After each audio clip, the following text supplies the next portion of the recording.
제가 사실은 축사하려고 나온 것은 아니고 순서의 이름을 축사로 붙여주셨습니다. 그런데 오늘 또 제가 예상치 못했는데 좀 이따 소개를 드리겠지만은 그 한변의 회장님께서 오셨습니다. 이런 자리에 와서 또 이렇게 보여주시고 또 자리를 빛내주셔서 먼저 축사 들어야 되지만은 좀 준비하시는 시간을 가지시기 위해서 제가 하고, 저한테 한 20분 정도 얘기하라고 그랬는데 제가 한 10분 정도 하고 우리 회장님께 축사를, 진짜 축사를 한번 드리는 걸로 하겠습니다.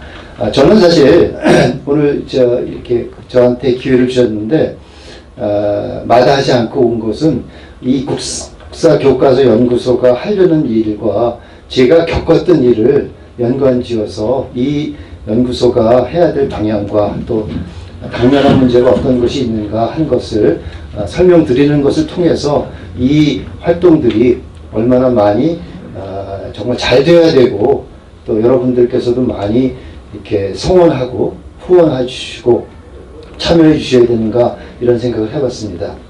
흔히들 역사는 반복된다 뭐 그런 말을 하는데, 사실 저는 역사가 반복된다는 말은 언제나 적용될 수 있는 말은 아니라고 생각합니다. 그런데도 불구하고 그런 말들이 자주 우리 귀에 들리는 것은 아마 그런 말일 것 같아요.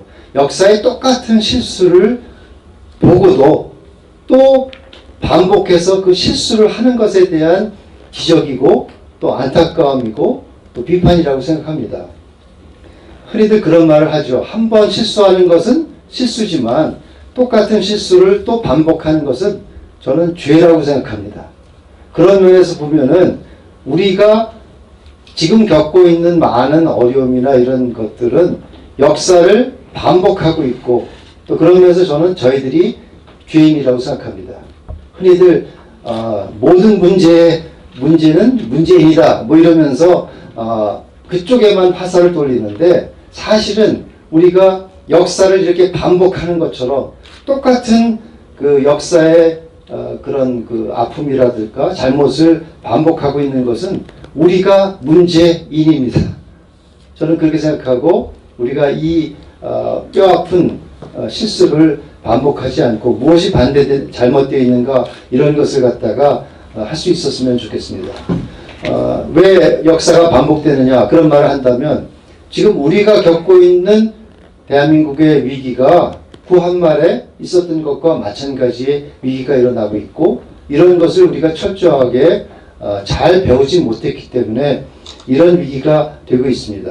사실은 구한말에도 뭐 간단히 제가 생각할 때는 세계가 어떻게 돌아가고 그 속에서 우리의 선택은 무엇이 되어야 되는가 하는 것을 잘못 선택한 것의 결과로 나라를 빼앗긴 것이 아닌가 한다면, 그런데 지금 일어나고 있는, 아마 이 순간에 하노이에서도 미국과 북한이 하고 있는데, 정작 중요한 이해 당사자인 대한민국은 빠져 있고, 우리의 입장이 뭔지는 제가 그 외국의 언론이나 이런 거를 좀 통해서 보고 있는데, 대한민국은 뭘 원하고 있는지 보도되는 바도 없고, 또 우리가 볼 때도 지금 우리의 입장이 무엇인지, 뭐 오늘 그 저녁에 결과가 나왔지만, 예를 들면 야당의 전당대회에 나오는 뭐 당대표를 뽑는 데에도 이런 국제 정세를 우리가 어떻게 봐야 되고 우리의 입장은 뭐고, 제가 요새 신문을 안 봐서 그러는지 몰라도 그런 것에 대한 입장을 가지고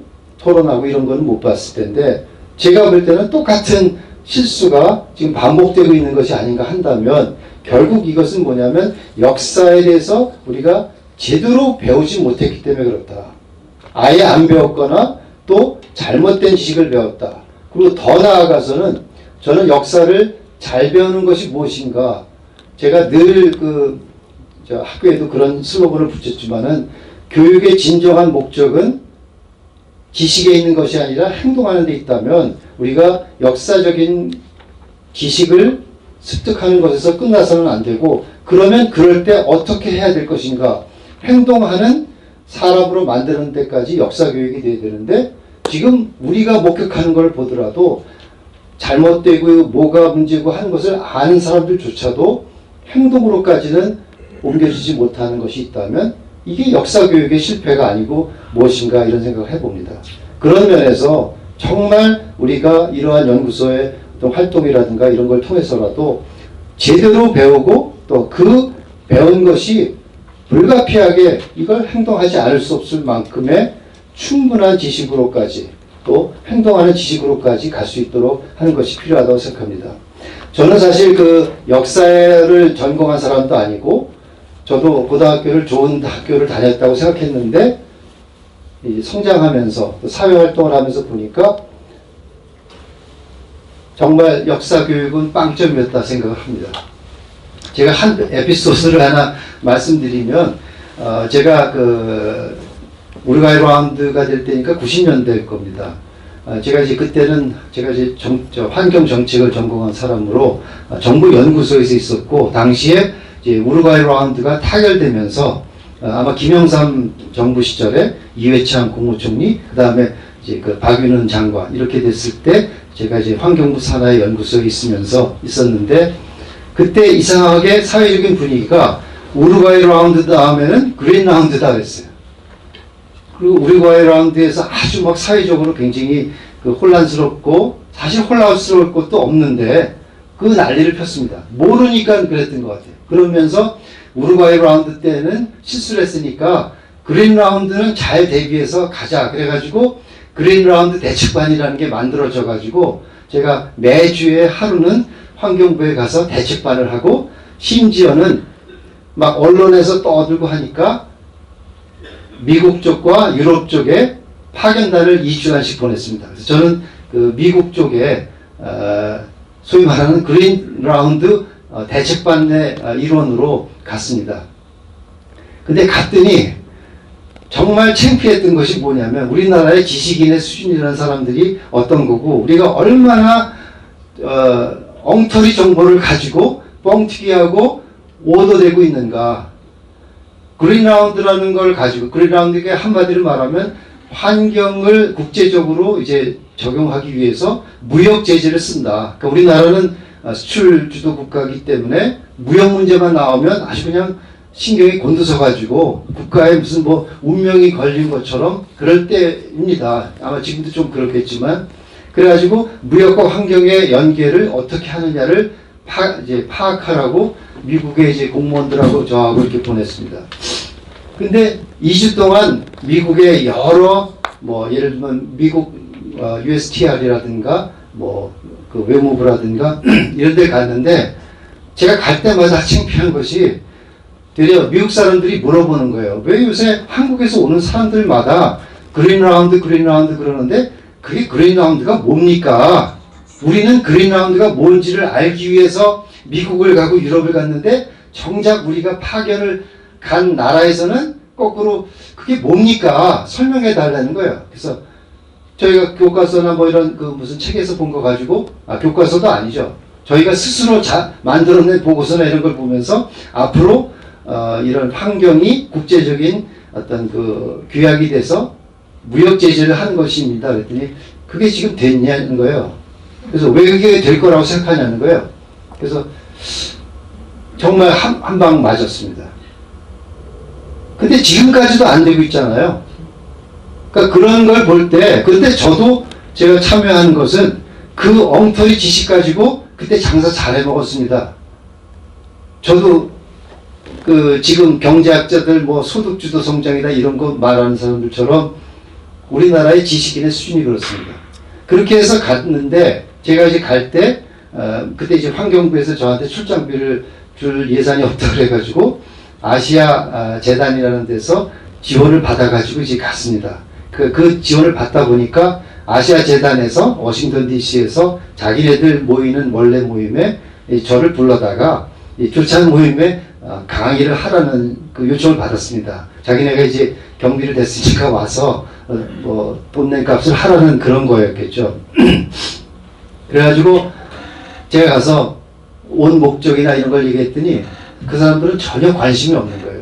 지금 벌어지지도 않는 일을 가지고 얘기하니까 왜 한국에서는 이렇게 어떻게 보면 참 엄청나게 앞서 있는 거고 또 어떻게 보면 가능성도 그렇게 높지 않은 걸 가지고 하는 걸 보고 그냥 그런가 보다 하는데 그러더니 질문을 하라고 그랬더니 그 질문은 안 하고 저한테 제가 일생을 잊을 수 없는 질문을 받았습니다.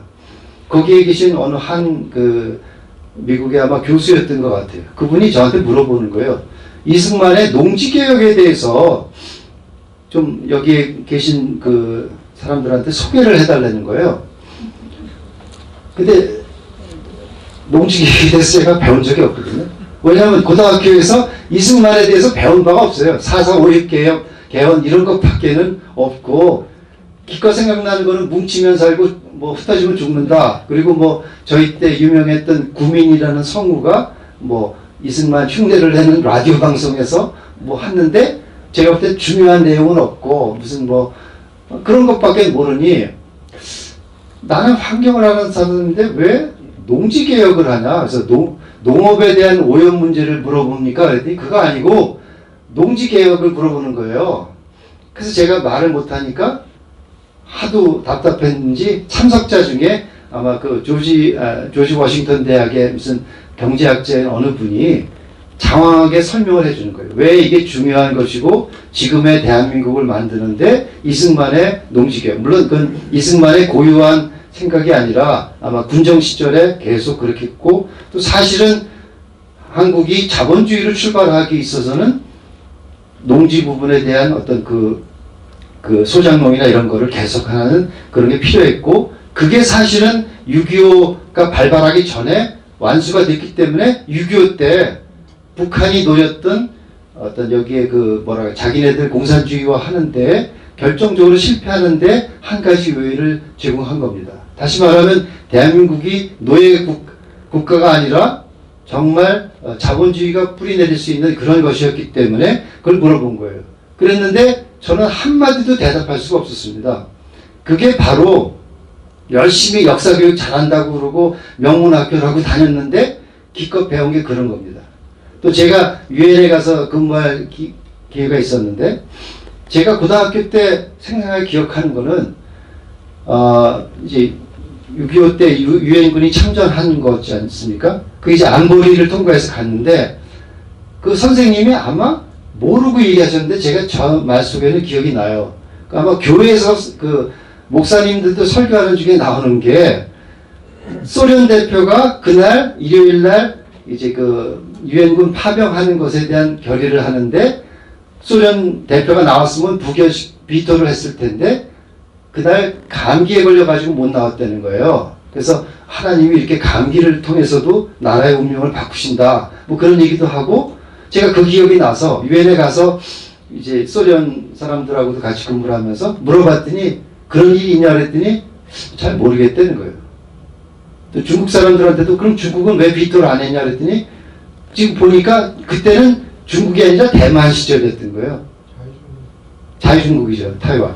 그러니까 그런 걸 볼 때 우리가 얼마나 이 역사에 대한 지식이 부족했고, 지금 우리가 겪고 있는 이런 것도 다 역사 교육에 대한 충분하지 못한 것에서 오는 것이라는 걸 너무나 뼈저리게 느꼈습니다. 그래서 제가 역사 전공자가 아님에도 불구하고 제가 한 8년 동안 제가 대학에 있다가 고등학교의 교장으로 있으면서도 이거에 대해서 내가 이렇게 창피당하고, 뭐 창피당한 것만이 문제가 아니라, 야, 이게 정말 공교육에서 역사 교육을 제대로 해야 되겠구나 하고 있던 판에 교학사 교과서가 이제 오면서 난리가 난 걸 아마 아실 겁니다.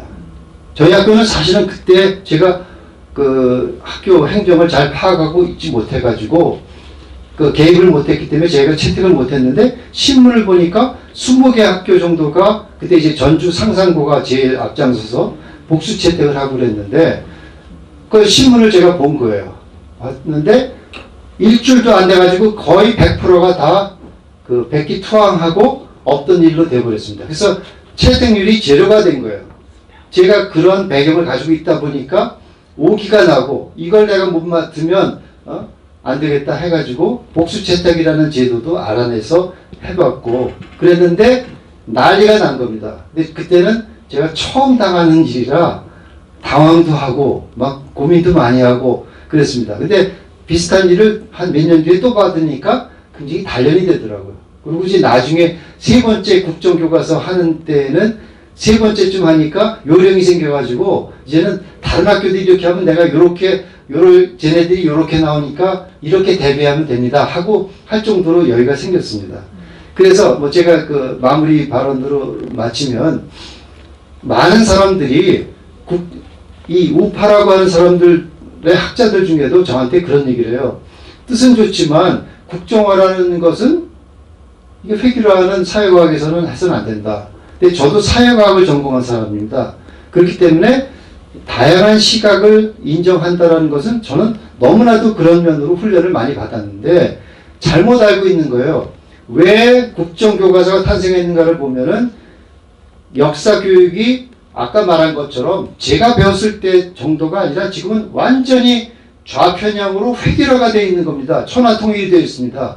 그런 것을 시정해서 균형 있는 교과서를 내기 위해서 한 것이 교학사였는데 그것마저 폭력적으로 말살을 한 것을 그게 안 되니까 정부에서는 어쩔 수 없이 그럼 정부에서 이렇게 뭐 어떻게 보면 국정화를 통해서라도 균형을 잡겠다고 나온 건데 여러분이 아시는 것처럼 이것을 갖다가 아주 폭력적인 방법으로 했고 거기에 대해서 저항하지 못하고 했다고 할 수 있습니다. 그런 면에서 사실은 국정화는 획일화를 막기 위한 것이지 획일화를 한 것이 아니다.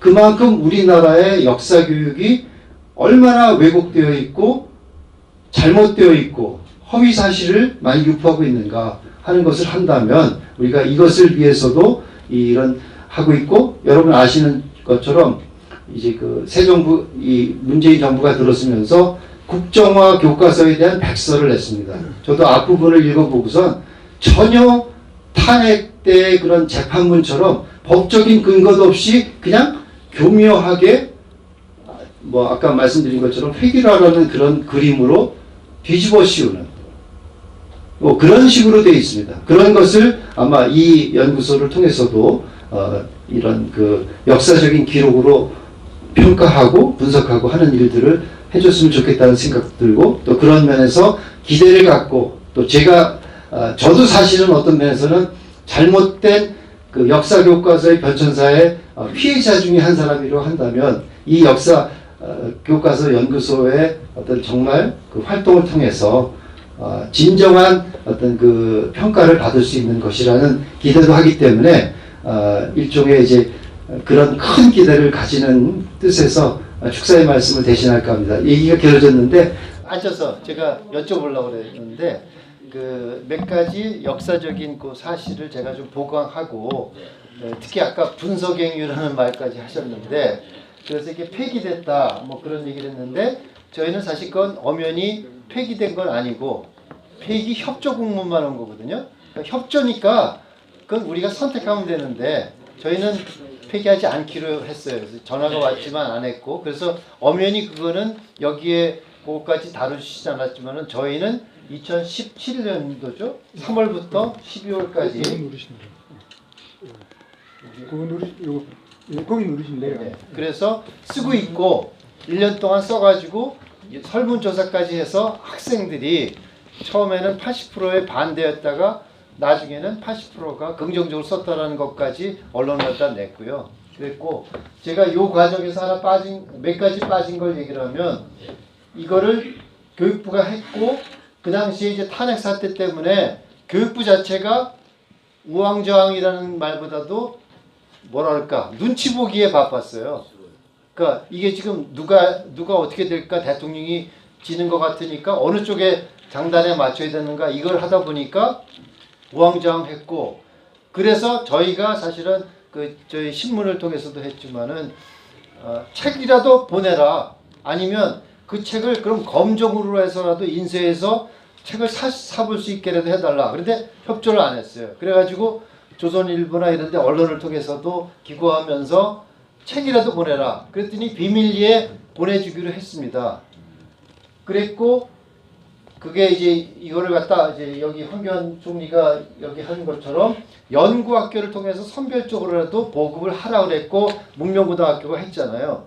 그런데 연구학교 지정권은 다 아시는 대로 교육부에 있는 것이 아니라 시도교육청에 있기 때문에 시도교육청으로 했고 다행히 대구 경북 지역은 이제 그 뭐랄까 좀 보수적인 그런 교육청이기 때문에 연구학교 신청을 받았고 3개 중에 하나만 됐고 둘은 사실 절차상의 문제가 있어가지고 탈락한 걸로 알고 있고, 근데 서울에서는 우리가 이걸 공식적으로 연구학교를 받으려고 해도 제가 말하는 게 뭐냐면 그 당시 조희연 교육감, 지금 현재 교육감이 교육감으로 있으면서 연구학교 신청을 못하게 막았습니다.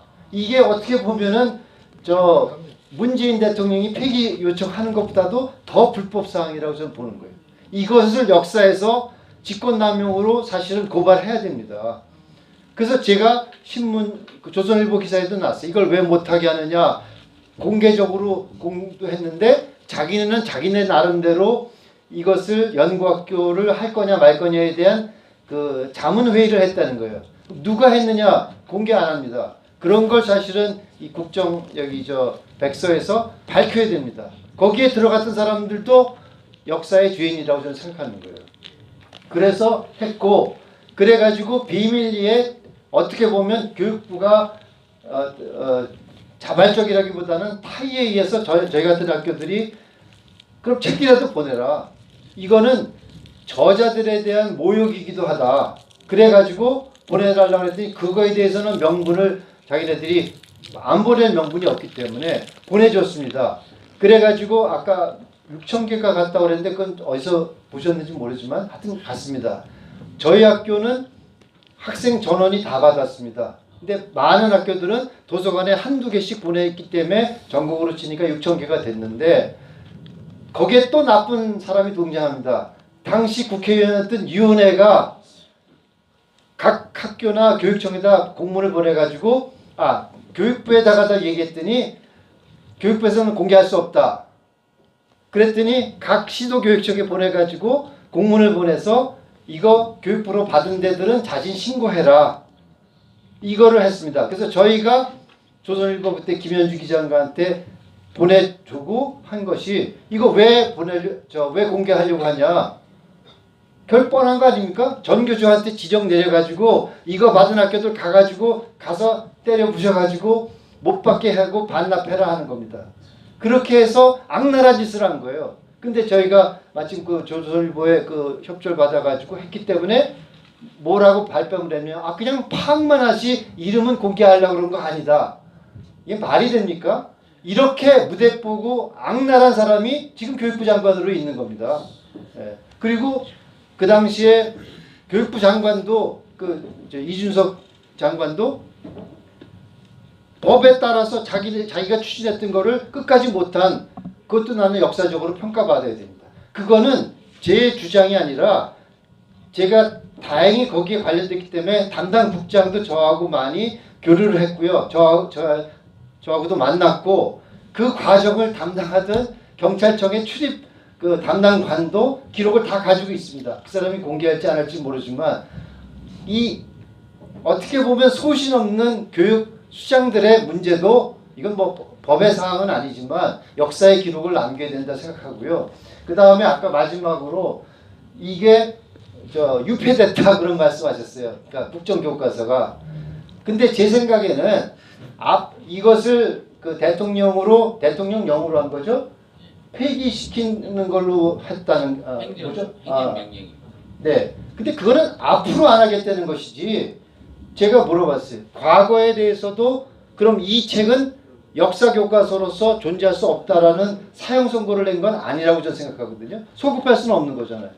앞으로 자기가 대통령이 된 이후부터는 안 하기 때문에 저희는 올해도 이때 만들어진 국정 역사 교과서를 참고 소설로 쓰고 있지만 그거는 어쩔 수 없는 것이지 참고 소설로 쓴다고 그 교과서가 유폐되거나 햇빛에 가려 있거나 엄연하게 뻐젓하게 하고 있고 그것에 대해서는 교육부에서 저희한테 몇 번 전화가 왔어요. 왜 폐기한 거 결과 보고를 안 하냐 해서 우린 폐기 못한다. 너희가 무슨 권한으로 폐기하냐? 네가 무상으로 줬다 그래가지고 폐기할 수 있는 거냐? 아니면 회수하겠다는 거냐? 주고 나서 회수라는 것이 무슨 법적 근거가 있느냐? 폐기를 왜 소급해서 할 수 있느냐? 아무 대답은 못했습니다. 그 말은 우리가 정당하다는 말이고 이건 아직도 분석 갱유가 아니라 아직도 살아있고 이 대통령의 명령은 앞으로 안 하겠다는 거고. 그런데 제가 마지막으로 하고 싶은 말은 이러한 노력을 아무리 하더라도 이렇게 하는 하는 사람들도 나쁘지만 엄연히 폐기협조 요청에 우린 폐기 못한다 그러고 사용하고 지금이라도 사실은 우리가 받은 것 중에 이게 금서 비슷하게 되니까 자꾸 닫는 사람들이 많아요. 뭐 외국에서도 오고. 근데 주다가 이제 지금 우리가 못 주는 상황이 됐지만 지금도 이거 가지고 복사해서도 쓸 수 있고 또 왜 요새 검정화 됐으면은 여기에 저자들이 나서서 이걸 자기네들이 뭐 판권의 문제인지는 모르겠으나 다시 써가지고 왜 검정으로라도 내는 노력도 했으면 좋겠고 이걸 가르치겠다라는 의지만 있으면 이게 참고도서면 어떻고